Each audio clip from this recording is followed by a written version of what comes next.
Listo. Entonces empezamos a ver la unidad 2 que es balances macroscópicos de materia en procesos metalúrgicos y de materiales. Vimos un poquito de la introducción, que es un balance de materia y cuál es una aproximación macroscópica y microscópica. Entonces, la macroscópica, pues quedamos que en este caso no tiene tanto que ver con las dimensiones del proceso, sino con si queremos considerar lo que ocurre al interior de los reactores o no. Si queremos ver lo que hay al interior, cómo se transportan las cantidades adentro del sistema, lo hacemos con una aproximación microscópica. Si por el contrario solo queremos ver entradas y salidas del proceso, pues entonces lo hacemos con una aproximación macroscópica. Bueno, vimos cuál va a ser la bibliografía. En este caso, pues está este libro. Vimos un poquito de dimensiones, sistemas de unidades y cómo los sistemas de unidades pues varían. Tenemos que saber hacer conversión entre los distintos tipos de unidades, ¿no? Para representar dimensiones en varios sistemas porque los datos muchas veces pues no nos los dan en sistema internacional todas las veces. Vimos un poquito de análisis dimensional de manera muy introductoria. Em, creo que ahí está. De manera muy introductoria, un poquito de qué es un número dimensional, más que nada, factores de conversión. Vimos que los factores de conversión son un neutro multiplicativo, en el cual, pues, básicamente se basa en una igualdad entre los distintos sistemas para dimensiones similares, ¿no? En longitud, pues una pulgada en sistema americano de unidades es igual a 2,54 centímetros en sistema internacional o sexagesimal, si lo quieren ver así. Entonces, bueno, con esta igualdad sacamos factores de conversión que van a ser neutros multiplicativos, de manera que si multiplicamos una dimensión por ese factor de conversión, se va a mantener la misma dimensión únicamente cambiando las unidades. Vimos que también puede haber factores de conversión de tipo 2 en los cuales hay que, además de hacer esa conversión entre las unidades, hay que agregarles o restarles algún valor porque el cero no es el mismo en todas las escalas. Entonces, ejemplos de esto, pues es temperatura, que es el más claro, pero también puede ser, por ejemplo, presión, donde a veces se considera la presión manométrica, a veces la presión atmosférica, hay, por ejemplo, presión dinámica, presión estática, entonces entre esas escalas a veces hay que hacer la conversión, ¿no? Y también, por ejemplo, en potencial eléctrico de los elementos, eso se mide con distintos electrodos. Cada electrodo va a tener su escala en particular, ¿no? Entonces, bueno, hay factores de conversión de tipo 2 y ya la clase pues la terminamos viendo un poquito rápido lo que son las unidades molares eh, y composición química. Entonces, en cuanto a las unidades molares, ahorita no sé, sin un ejemplo queda un poquito vago, un poquito al aire, pero lo que tienen que entender es básicamente que es una equivalencia masa, cantidad de sustancia en la cual vamos a mantener la misma equivalencia que tendría la masa molar. Entonces, la masa molar tiene equivalencia de gramos a mol. Entonces, nos dice cuál es la masa que contiene un mol de átomos de ese elemento o esa molécula en particular, ¿no? Si estamos hablando de un compuesto. Eh, Uno de los que más vamos a usar en metalurgia, pues es el hierro, por eso está este ejemplo, ¿no? En ese caso, sabemos que 55,85 gramos de hierro es un mol de hierro. Esa equivalencia nosotros la vamos a utilizar para sacar lo que llamamos unidades molares, que simplemente es mantener esa misma equivalencia, pero cambiar la unidad de masa. Entonces, simplemente lo que se hace es que si 55,85 gramos de hierro es un mol, 55,85 kilogramos de hierro sería un kilogramo mol. Entonces, este de aquí, el que se llama kilogramo mol, va a tener la misma equivalencia que tendría la masa molar, pero con kilogramos. Entonces, simplemente es para hacer cálculos estequiométricos y de reacción química más fáciles. porque muchas veces, pues en los reactores metalúrgicos estamos hablando de unidades muy grandes, de masas muy grandes. Entonces, hacer los cálculos con la masa molar como tal implicaría que hagan la conversión a gramos y luego gramos a mol, y a veces ya es trabajar con números muy grandes. Entonces, muchas veces, pues es conveniente usar estas equivalencias, ¿no? Al final de cuentas, como están basadas en la masa molar, esta equivalencia, si yo, por ejemplo, lo hago reaccionar con oxígeno, en el caso del oxígeno son 16 gramos por mol o 16 kilogramos por kilogramo mol de oxígeno. Entonces, con eso, pues ya podemos hacer el cálculo más rápido si tenemos, por ejemplo, no sé, 200 kilogramos de hierro. Ya no tenemos que pasarlos a gramos y luego a mol, sino que ya podemos calcular el oxígeno requerido, por ejemplo, para la reacción con esta conversión, ¿no? Entonces, así de manera rápida, si esto es 56 y yo tenía 200 kilogramos, más o menos van a ser un poquito menos de 4, pónganle 3.8 mol, kilogramos mol, cabrían en 200 kilogramos. Y bueno, esos 3.8 kilogramos, si sabemos que reacciona uno de hierro con, o más bien son dos de hierro con tres de oxígeno, es el más estable. Entonces, por 2 necesitaríamos 7 tanto, entre 3 más o menos les daría como un 6.5, y luego por 16 ya tendríamos así como un estimado muy rápido, ¿no? Que serían más o menos 32, 64, 96, más o menos 100 kilogramos de oxígeno, ¿no? Y eso ya lo podemos calcular en volumen y sacar algún flujo volumínico, ¿no? Así de manera muy rápida. Entonces, nos ayudan más que nada a hacer eso, a hacer los cálculos rápido, sin tener que pasar a gramos, ¿no? Que nos dificulta ya estando hablando a un nivel ya más de planta, ¿no? De ingeniería. Y bueno, esta unidad, pues, o estas unidades molares, las podemos usar en cualquier tipo de masa, ¿no? Libras con libra mol, podrían ser toneladas con tonelada mol, si es suficientemente grande. Inclusive si tenemos que trabajar a nivel microscópico, podríamos hacer, por ejemplo, miligramos por miligramo mol para no irnos tampoco a escalas muy pequeñas, ¿no? O microgramos con microgramo mol si estamos trabajando a esos niveles, ¿no? Entonces simplemente pues son estas equivalencias, ya cuando veamos un ejemplo pues va a quedar un poquito más claro, ¿no? Entonces hasta aquí alguna duda de lo que hemos visto de la unidad 2, unidades molares, conversión de unidades, el sistema de internacional, dimensiones, ¿alguna duda?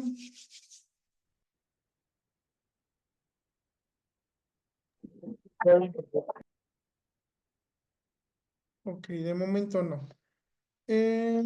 Ok, entonces vamos a pasar a lo que sería composición química. Esto también ya lo habíamos visto así, pero fue muy rápido, entonces vamos a retomarlo. Bueno, entonces en la mayoría de los procesos pues no vamos a trabajar con sustancias puras, ¿no? Vamos a trabajar con mezclas, y esas mezclas pues ya pueden ser homogéneas o heterogéneas, pero lo principal característica que tienen es que son mezclas de distintos componentes, ya sea elementos puros o compuestos químicos, y por lo tanto pues tenemos que saber cuánto tenemos de cada uno, ¿no? Mire que llegó su compañero, ahorita, no te preocupes. Em, entonces, bueno, tenemos que hacer o que calcular o conocer cuánto tenemos de cada uno de los elementos, ¿no? O compuestos que vamos a tener en esa mezcla. Entonces, una de las características es que por definición y por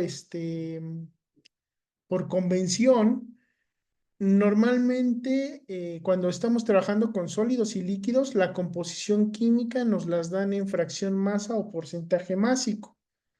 Entonces nos las dan así porque es más fácil en sólidos y líquidos pesar masas, ¿no?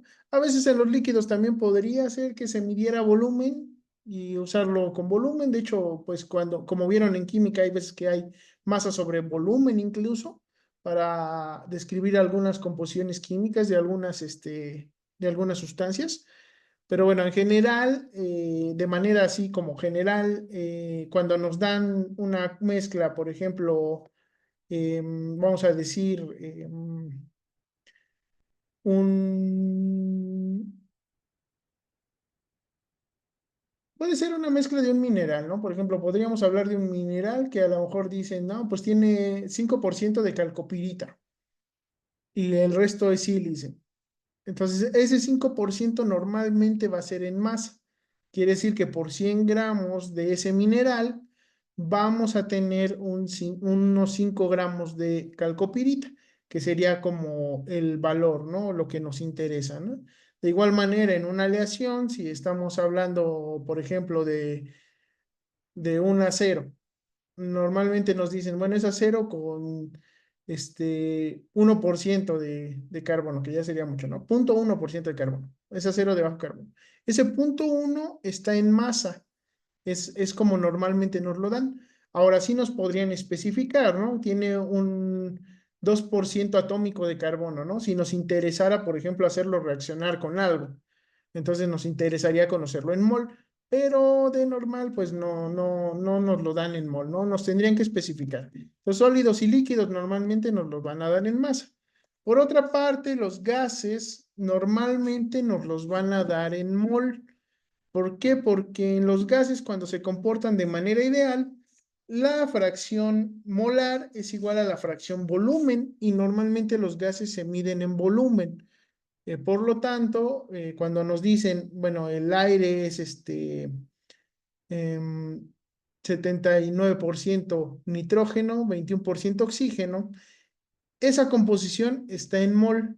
Quiere decir que por cada 100 moles de aire, 79 moles van a ser de nitrógeno y 21 moles van a ser de oxígeno. Em, o por cada 100 mililitros de aire tendríamos 79 mililitros de nitrógeno y 21 mililitros de oxígeno. Entonces, bueno, es porque la equivalencia es igual, ¿no? En gases ideales de mol a volumen. Entonces, bueno, ¿cuáles serían las definiciones para fracción masa? Pues tendríamos la fracción masa sería la masa del componente A dentro de una mezcla entre la masa total de la mezcla. Su porcentaje másico sería la fracción por ese porcentaje y hay que tener en cuenta que la suma de las fracciones de una mezcla siempre va a ser igual a 1 de las fracciones masa. En el caso de los moles, pues es muy similar. Fracción molar, pues va a ser el número de moles del componente A entre el número de moles totales de la mezcla. Si queremos sacar su porcentaje, pues lo multiplicamos por 100 y la suma de las fracciones molares de una mezcla también va a ser igual a 1. No pueden mezclarlas entre sí, o sea, si están haciendo sus cálculos en fracción masa, tienen que hacerlos todos en fracción masa para que les sume 1. Igual si están haciendo en fracción mol, todos en fracción mol para que les sume 1. Después vemos, y bueno, hay formas de convertir entre fracción masa y mol basándonos en la masa molar, ¿no? Entonces, para la fracción molar, pues a partir de la fracción masa lo podemos calcular con esta fórmula, donde dividimos las fracciones masa entre su masa molar y de cada uno de los componentes, ¿no? Y dividimos lo que sería la del que nos interesa entre la de todos los componentes, la suma de todos los componentes. En el caso de la fracción masa, pues la podemos obtener a partir de la fracción mol si multiplicamos esa fracción mol por la masa molar de cada uno de los componentes de esa mezcla, lo sumamos y dividimos el que nos interesa entre la suma total. Después vamos a ver otra forma de convertir, pero están estas dos fórmulas, ¿no? Si las quieren conservar. Pues, ¿alguna duda de composición química?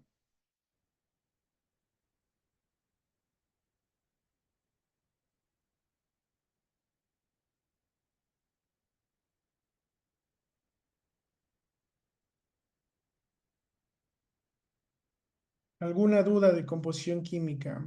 ¿No? A ver, inicio.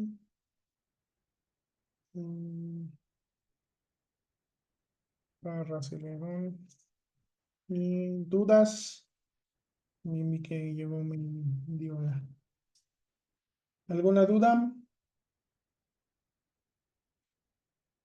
Ok. Entonces vamos a continuar. Ahora, gases ideales. Esto es importante para nosotros en ingeniería. Ustedes ya deben haber visto la ley de los gases reales en algún momento. Y bueno, bajo ciertas condiciones, pues es necesario que usen esa ecuación de estado. En general, en los procesos metalúrgicos, como son alta temperatura y presiones cercanas a la atmosférica, podemos usar la ley de los gases ideales para predecir el comportamiento de esos gases. Al final de cuentas, la ley de los gases ideales es una ecuación de estado que nos dice cómo se comporta el gas bajo ciertas condiciones, cuál sería su entalpía en cierto estado, ¿no? Entonces nos permite conocer bajo ciertas condiciones de presión y temperatura el volumen que ocupa el número de moles de determinado gas, ¿no? O bueno, podemos despejar cualquier cantidad que no conozcamos y conocemos todas las demás. Esta ley ya la deben haber visto. Hay algunas condiciones en las cuales no se puede aplicar, por ejemplo, cuando tenemos un flujo supersónico, por ejemplo, en el horno básico de oxígeno, en el cual pues tenemos velocidades supersónicas, pues ahí no podríamos, porque ahí el flujo es compresible. Entonces se usa una ley similar a la ley del gas ideal, pero para flujo compresible. Entonces hay algunas modificaciones ahí considerando el número de Mach, pero pues es una aproximación similar. En el caso de que necesiten usar la ley de los gases reales por las características de ese gas en particular, pues también la pueden aplicar, ¿no? Pero en este caso, para fines del curso, pues vamos a usar esta ley en caso de que se nos pida calcular algún, alguna propiedad de un gas, ¿no? Ok. Lo que sigue sería estequiometría. Bueno, en muchos, o bueno, en su curso de química ya deben haber visto lo que es la estequiometría. La estequiometría básicamente es la relación entre la cantidad de sustancia y la masa de los compuestos químicos y la podemos aplicar tanto para conocer la masa molar de un compuesto en específico como para aplicarla en calcular reacciones químicas. Al final de cuentas, las reacciones químicas son ecuaciones de balance. Estamos partiendo de uno más reactivos para producir uno más productos. Y en la mayoría de las reacciones químicas, salvo que sean nucleares, pues esta relación obedece la ley de la conservación de materia. Entonces, lo que entra, los reactivos, va a ser igual a lo que sale, que son los productos. En ese aspecto, pues es un balance de materia sencillo, ¿no? Ahora, en el caso de las ecuaciones químicas, pues también hay que considerar la cantidad de sustancia, porque justamente estas reacciones químicas están gobernadas por los coeficientes estequiométricos. Y esos coeficientes estequiométricos nos señalan cuánto hay de cada elemento en un compuesto o cuánto de cierto compuesto participa en una reacción química, viéndolo como cantidad de sustancia. Entonces nos permite, por ejemplo, la estequiometría, conocer la masa molar de un compuesto. Vamos a usar un compuesto muy general que sería A, X, B, Y, ¿no? X átomos de A, Y átomos de B. En el caso de que quisiéramos conocer la masa molar del compuesto, pues esa masa molar sería la suma de X veces la masa molar del elemento A, porque tiene X átomos el compuesto, más Y veces la masa molar del compuesto del elemento B. porque este compuesto pues tiene Y veces ese número de átomos, ¿no? Entonces la masa molar pues sería esta suma. En el caso de la reacción química, también va a estar gobernada por la estequiometría hasta cierto punto. La única excepción serían las reacciones nucleares, en las cuales hay no es que se pierda la materia, sino que hay que considerar la conversión o la equivalencia entre materia y energía. Y en ese caso, pues estaríamos resolviendo simultáneamente un balance de materia y uno de energía. Pero en términos generales, reacciones más comunes, pues sí se va a conservar la materia, ¿no? Entonces se va a conservar la masa y para ello, pues tenemos que considerar la cantidad de sustancia que reacciona.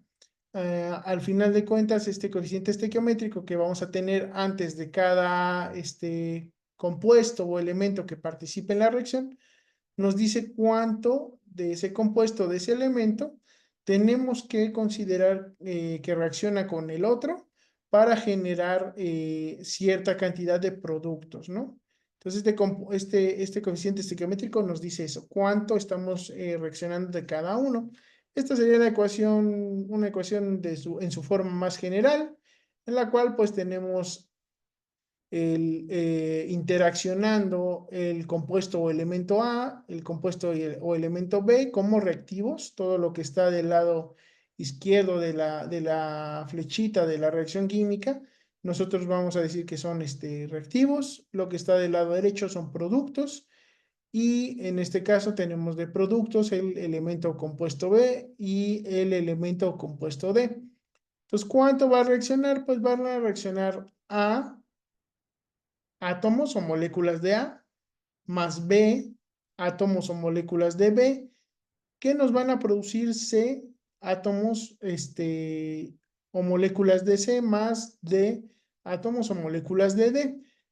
Entonces, esta es una representación matemática, al final de cuentas, de lo que ocurriría en una reacción química. Ya cuando vean algunos estructura de la materia, química orgánica, química inorgánica, pues ahí se explica un poquito más de los mecanismos que ocurren a nivel microscópico, pero visto desde el punto de vista matemático y de ingeniería, a nosotros nos interesa más que nada que la reacción se lleve a cabo casi por completo. Muchas veces lo que queremos es un solo producto a partir de un reactivo, ¿no? Entonces el otro lo vamos a meter en mayor o menor proporción para asegurar la conversión del que nos interesa. Eso ahorita lo vamos a ver.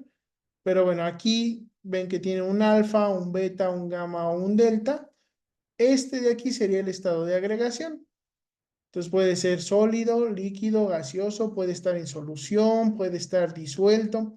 Entonces hay que especificar cómo está presente ese átomo o digo ese elemento o ese compuesto que está reaccionando para hacer los cálculos de la estequiometría. A veces es muy importante, a veces no es tan importante. Eso ya depende de cada proceso, ¿no? Entonces, al final de cuentas, el conocer estos coeficientes estequiométricos y su equivalencia con masa, que sería la masa molar, nos permite muchas veces resolver problemas de balance de materia, porque muchas veces solo están controlados por alguna reacción química, ¿no? El hecho de que un proceso funcione o no, muchas veces tiene que ver con una síntesis o una descomposición de productos. Y les comentaba que en el caso de un proceso ya real, muchas veces solo nos interesa la conversión de uno de los componentes o de los reactivos hacia uno de los productos en específico. Y para ello, generalmente no metemos la cantidad estequiométrica, la cual vamos a definir como la cantidad que requerimos exacta de cada uno de los elementos o compuestos de los elementos de los reactivos para generar una reacción donde no quede ningún sobrante de ninguno de los dos. O sea, que sea una reacción completa de ambos, en este caso, porque son dos, de ambos reactivos, Si tenemos más reactivos, la cantidad estequiométrica sería la que necesitamos para que todos reaccionen en igual proporción. Em, Muchas veces no queremos eso. Queremos que uno de ellos se consuma al 100%, eh, y el otro no nos interesa si nos queda sobrante, porque el hecho de que esté en exceso nos va a asegurar que el otro reaccione al 100%. Recuerden que la reacción química no necesariamente tiene una eficiencia del 100%. Esa eficiencia depende de muchos factores, depende, por ejemplo, de la presión, temperatura, a veces depende de la humedad, en qué forma están presentes los reactivos. Entonces, todos esos factores que afectan la reacción química a veces nos impiden alcanzar el 100% de eficiencia, pero también es cierto que si tenemos suficiente de un reactivo que va a reaccionar con el otro, eso hace que sea más termodinámicamente más estable y cinéticamente acelera la conversión de ese otro componente de la reacción. Entonces, de esa manera, pues nosotros aseguramos una conversión mayor. Por lo tanto, pues muchas veces nos interesa eso, conocer cuál es el reactivo que va a estar en mayor proporción con respecto a la estequiometría de reacción, el cual vamos a llamar reactivo en exceso, y cuál va a estar en menor proporción, que va a ser el reactivo limitante. Cuando ese se acabe, porque está en menor proporción que la estequiometría, ya la reacción ya no puede llevarse a cabo, porque ya falta un componente para que pueda efectuarse esa reacción química. El otro pues va a sobrar. Entonces el que está en exceso es el que está en mayor cantidad estequiométrica, el que es limitante es el que está en menor cantidad estequiométrica. Nosotros como ingenieros de procesos nos interesa que el que sea el reactivo limitante sea el que nos interesa convertir. Por ejemplo, hace rato les hablaba de la calcopirita. La calcopirita es un mineral de cobre con hierro, un sulfuro. Vamos a suponer que lo vamos a reaccionar con algún otro elemento para obtener el cobre libre. En ese caso, lo que nos interesaría sería que el cobre eh, se recupere al 100%. Entonces, nuestro reactivo limitante buscaríamos que fuera la calcopirita para que se consuma por completo esa, y aunque el otro componente de la reacción, ya sea un gas reductor, por ejemplo, nos sobre, pues al menos ya obtuvimos todo el cobre que sería el que nos interesaría, ¿no? En ese caso, podemos calcular un porcentaje de conversión, que sería la masa producida de nuestro elemento que nos interesa, en ese caso el cobre, sobre la masa potencialmente producida, ¿no? A veces no podemos alcanzar el 100% de conversión, a lo mejor podemos recuperar un 90% de cobre, ¿no?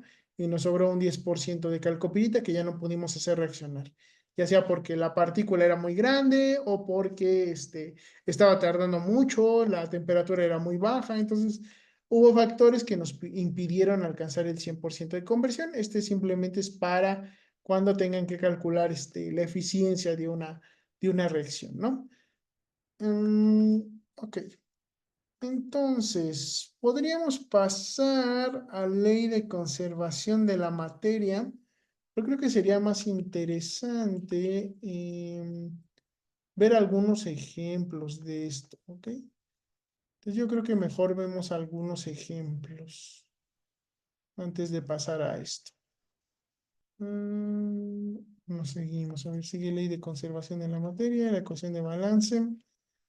No, vamos a hacer algunos ejemplos, ¿sale? ¿Alguna duda de esta parte, de la parte de teoría, por así decirlo?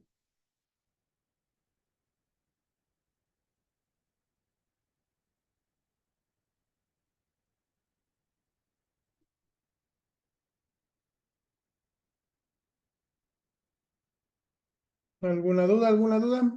¿Algo? ¿Un comentario?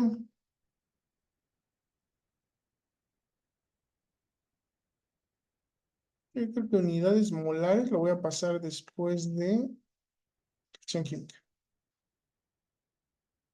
que nos queda más claro. ¿Dudas? ¿Nada? Pues vamos a ver un par de ejemplos. Vamos a completar, por ejemplo, la presentación, ¿no? Sí, nos falta este, un poquito de algún ejemplito, ¿no? Como que se ve muy vacía, nuestra presentación de momento. Entonces vamos a ver algunas conversiones de unidades. Voy a pasar un poquito la grabación para que un recording. Ok, ahí está. Entonces ya pusimos algunos ejercicios. En este caso, pues vamos a terminar la clase viendo lo que es esta conversión de unidades. Entonces, la primera conversión es la temperatura de fusión del aluminio, que son, de hecho no son 600, son 660. Está mal. Son 660 grados centígrados y queremos convertirla a grados Fahrenheit. Entonces, lo que tenemos que hacer es multiplicar 660 por la conversión que habría de grados Fahrenheit a grados centígrados. Em, que eso tiene que ver con que no miden lo mismo los grados Fahrenheit y los grados centígrados. Son más chiquitos los grados Fahrenheit. Aquí en esta escala, si ven de 0 a 100, habría 180 grados Fahrenheit.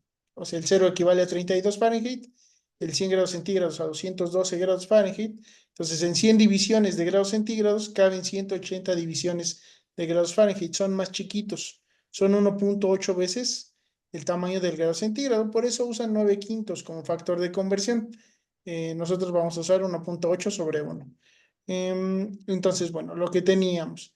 Entonces, pues, le había puesto 600, es 660, entonces hay que cambiarlo. Hay que hacer esa conversión. Entonces, esos grados centígrados tenemos que pasarlos como al tamaño de los grados Fahrenheit primero. Por eso multiplicamos por esto. 660 por 1.8 entre 1 y a eso le sumamos 32.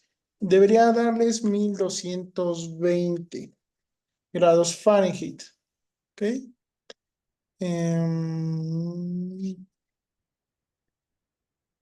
Ajá. Déjenme ver otra vez por 1.8 más 32. 1220. Ujú. Ok. Entonces, bueno, así realizamos una conversión de tipo 2, que es en la que sumamos algún entero, ¿no? De hecho, esto lo voy a dividir. Vamos a ponerlo, ¿no? Ponerlo después de esta de densidad. Ahí está. Entonces, la vamos a poner aquí para que no esté tan amontonado. Entonces, bueno, esa es una conversión de temperatura. Ya habíamos visto las conversiones de tipo 1 que se pueden concatenar, ¿no? Em, ok. Ahora tenemos estas otras dos conversiones. Entonces, la primera es la capacidad calorífica del aluminio, que nos dice que son 900 joules sobre kilogramo grados centígrados. Y queremos convertirlo a calorías sobre mol Kelvin. Entonces, esos 900 joules sobre kilogramo grados centígrados, pues podemos convertirlo con conversiones de tipo 1, buscando las igualdades. Entonces, en este caso tendríamos que buscar la igualdad que hay entre calorías y joules para convertir primero esa energía, que es la que va a absorber el aluminio, ¿no? La capacidad calorífica, acuérdense que lo que nos dice es cuánto calor puede absorber una sustancia dependiendo de su masa para incrementar su temperatura. Entonces ahorita primero hay que convertir esa cantidad de calor.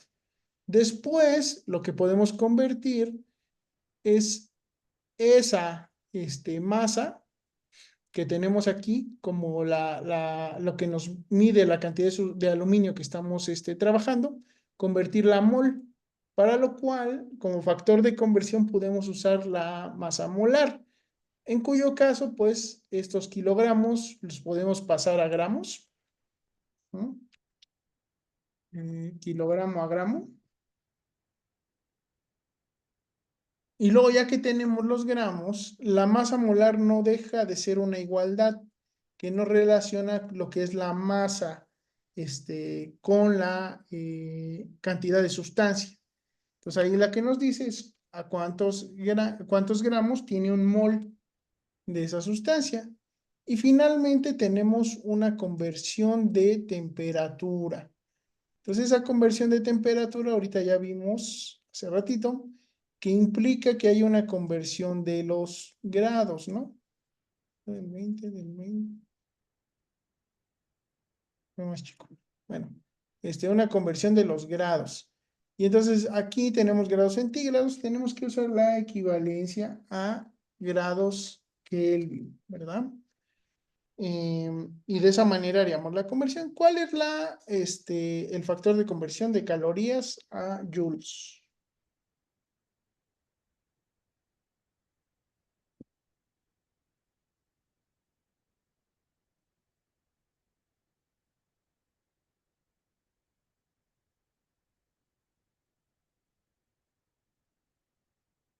Pues, si no mal recuerdo, bueno, el factor de conversión no lo recuerdo bien, pero pues se puede aplicar igual. Si no mal recuerdo, una caloría, Ujú. una kilocaloría que diga, sí es una kilocaloría. Bueno, ahorita estamos hablando de calorías, pero una kilocaloría equivale a 4182, 83 o 80, no recuerdo. A ver, Sí, no sí, hay sí. problema si investigo tantito. 185. No, ahorita pueden ver en internet, no pasa nada. Ah, 4.185 joules. Si no, no se lo tienen que saber de memoria. Al final de mm, cuentas son datos, entre más avanza la tecnología, ustedes más van a tener acceso a los datos más fáciles. Entonces, no es necesario que se aprendan todo. Ya es mejor que entiendan los conceptos y que sepan dónde buscar la información, este, aunque no se la aprendan de memoria. Ya cuando lo usen más veces, pues ya se lo van a aprender de memoria, ¿no? Por la repetición, pero sí una caloría equivale a 4.185 joules, ¿ok? De gramo a kilogramo, pues está más fácil, ¿no?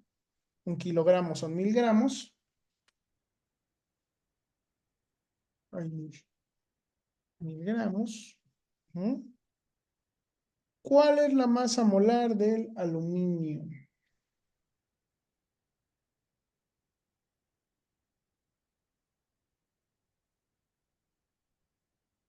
27, ok.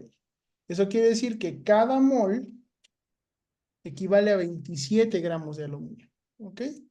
Y ahora aquí ya habíamos visto que en el caso de los grados centígrados a grados Fahrenheit, hay una diferencia en el tamaño, ¿no?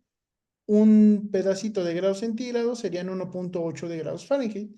Sin embargo, para Kelvin tienen el mismo tamaño los grados centígrados y los grados Kelvin. Si ven de 0 a 100 sería lo mismo que de 273 a 373, que son 100 divisiones, ¿no? Entonces van a ser equivalentes. Por lo tanto, un delta de grado centígrado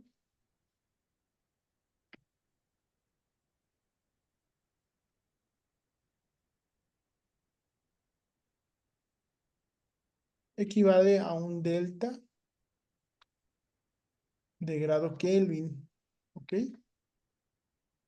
Pues ahí lo tendríamos. Aquí habría que sumarle algo a esta conversión de temperatura,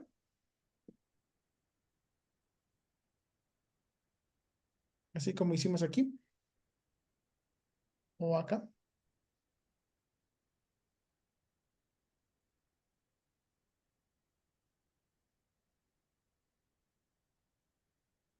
Cuando convierten de centígrados a Kelvin, ¿qué hacen normalmente?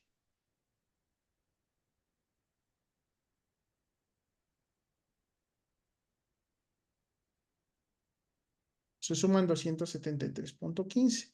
Aquí tienen que entender algo muy importante. Y es que cuando convierten de centígrados a Kelvin, le suman 273.15 porque cambian el cero, el factor más bien el lugar donde está el cero, posicionado el cero de la escala. En este caso, de lo que estamos hablando es de capacidad calorífica del aluminio. Entonces aquí no tenemos que sumarle 273.15 grados Kelvin, porque aquí lo que nos está midiendo esta propiedad es cuánta energía absorbe el material para subir su temperatura a 1 grado. Entonces, si el grado mide lo mismo, si yo le sumo los 273, me va a dar un error en el concepto físico, porque ahí lo que estoy diciendo es que va a subir 300 grados, bueno, 273 grados el material. Entonces, aquí no le van a sumar nada. Aquí le van a dejar así nada más el factor, porque el significado físico de la cantidad nos dicta que esto nos va a medir cuánta temperatura se incrementa en el material, cuál es la capacidad del material para absorber energía y de esa manera incrementar su temperatura. Entonces, en este caso, pues no le van a sumar eso. Entonces, ya nada más para terminar, vamos a hacer esta conversión. Entre 4.185 entre 1000 por 27 y les debe dar 5.80. 5.8065 vamos a ponerle a 4 decimales. Entonces, esta conversión es un poquito distinta. Entonces, van a ver que aquí abajo también tiene un significado físico similar. Entonces, ya para la otra clase, pues hacemos los ejercicios que quedaron pendientes, que es esta conversión, estos de composición química, y este de ley de los gases ideales y este de estequiometría, ya nada más para terminar, pues este de ejemplo de reactivo limitante. Y aquí vamos a ver un poquito de unidades molares. Entonces, no sé si tengan alguna duda de esto antes de irnos.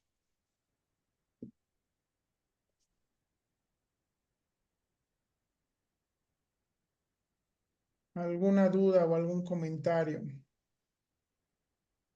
Ok.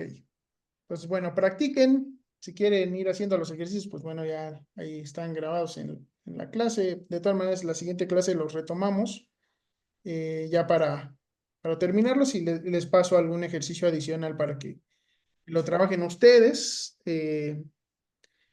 y que practiquen esta parte, ¿no? Entonces, su tarea 2 ya está activa, procuren hacerla. Tiene que ver con esto, con estos conceptos previos, y ya la tarea 3 ya tendría que ver con un balance de materia como tal, ¿no? Ahorita lo que estamos viendo es poniéndonos todos en sintonía de lo que tenemos que saber para poder, ya meternos a lo que es el balance, que sería el conocimiento nuevo, ¿no? Pues si no hay dudas, nos vemos la próxima clase, muchachos. Vale, profesor, muchas gracias por todo. Nos vemos.